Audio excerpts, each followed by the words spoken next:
help us unpack this now. Sugan, thank you so much for your time.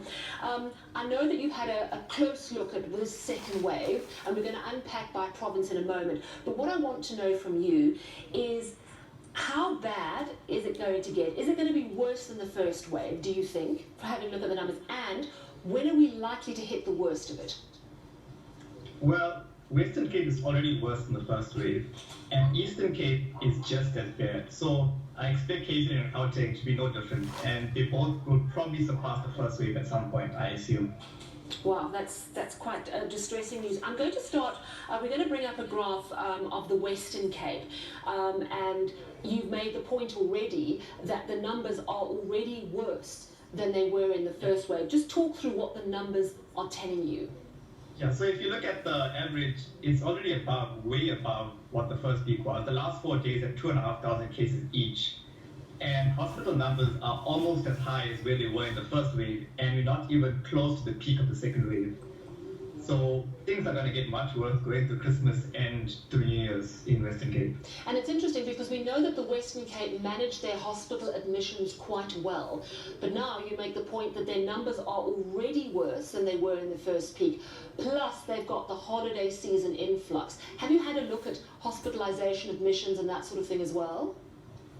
I'm not sure about hospital capacity in terms of how many beds available, but obviously with more people going to the Western Cape, it's going to put extra pressure on resources, staff, emergency rooms, and also you need to remember that with more people traveling, there's more road accidents, which also puts more pressure on capacity. Let's move now to the Eastern Cape. You say a 7-day average of cases last week Sunday was 1,465. Yesterday it was 1,679. So, and I know nothing about math, but does that mean that we're still climbing? Yeah, so Eastern Cape, it appears to be sort of slowing down, but the biggest one in Eastern Cape is the number of deaths. If you look there, the third point, 1,140 deaths in the last 3 weeks. So about 20% of Eastern Cape's COVID deaths have come in the last 3 weeks. And that's a staggering amount. I mean, I've heard many stories of people being turned away from Eastern Cape hospitals because they're full, there's no beds, emergency rooms are full. So Eastern Cape, I think testing was a bit low, which is why the actual cases look low. But in terms of deaths, it's much worse than the first wave. And it's quite interesting if we compare it to Western Cape deaths are 43 deaths a day, roughly, and as you say, 70 deaths a day. And that just, I think, perhaps in part shows us the difference between a fairly organised health system and one that is incredibly fragile. Now let's look at KwaZulu-Natal, because we know that KwaZulu-Natal and Gauteng are not as bad as the two Cape provinces. What's happening in KwaZulu-Natal at the moment?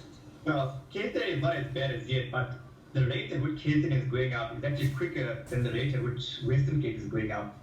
So going through Christmas and New Year's, KZN is probably not going to reach its peak. It may only reach its peak after New Year's. And if you look at the second point, 400 as hospital admissions went up by 400 last week, which is a massive increase, and it's only going to go higher than this week and the following week. Yes, and as you say, the deaths are still low in KwaZulu-Natal. They're at about 10 a day. No, because it took a while for the numbers to pick up. So it takes a few weeks before you start seeing in terms of deaths going up. So probably the Christmas week or the first week of Jan, you'll see deaths start climbing the way they're climbing now in Western Cape. And now let's move to Gauteng, and that of course is the only province that is likely to see an emptying out of people over the festive season, so it might actually do a little better, and it of course is the richest province in the country, so it's quite well resourced. How is it doing with the COVID infections though? Well, I mean, there's been a big increase from last week to this week. If you look at it, the number of cases, the average number has doubled in the last week. And in terms of hospital admissions, it's only started going up last week. So probably in the next 2 weeks, we'll start seeing a spike in hospital admissions. And Gauteng will probably take a while before it reaches a peak, probably mid to late January. And we'll see deaths start happening around January. So it'll keep going up to Christmas and New Year's as with KZN, as with Western Cape. And it's interesting if we go back over all of the cases now, and this issue of positivity rate, which as far as I remember, we want to keep it under 10%. The Eastern Cape is on 30%, the Western Cape 25%, Gauteng just under 7%, KwaZulu-Natal quite high, 14.8%. What does that tell you, Sugan? It tells you there's not enough testing being done. Because if there's such a high percentage of people testing positive, obviously there's a lot of people out there who also have the virus and are not being tested. So these people are walking around freely and infecting other people.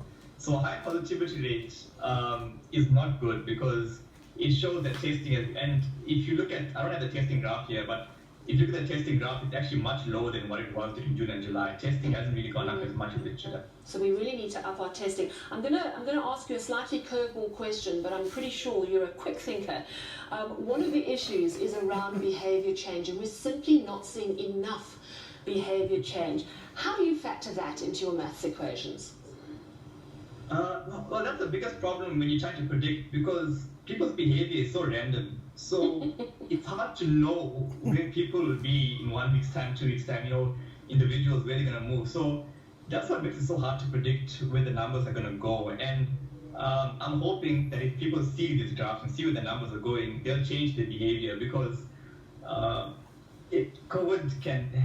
anyone can die from COVID, and you don't know what underlying conditions you may have. So the risk is there for everyone. So everyone needs to change their behavior, not for themselves, but for everyone around them also. Yeah, you make such an important point, and thank you so much for sharing your number crunching with us. And it just hits home that the figures are already worse than they were in the first peak in 2 provinces, and we're still yet to see the worst in KwaZulu-Natal and possibly later in January when everyone comes back from holiday in Gauteng as well. And that was Sugan Naidoo, an applied maths honours graduate from Durban. Sugan made such a good point, it can affect anyone, and here's a story that makes that point.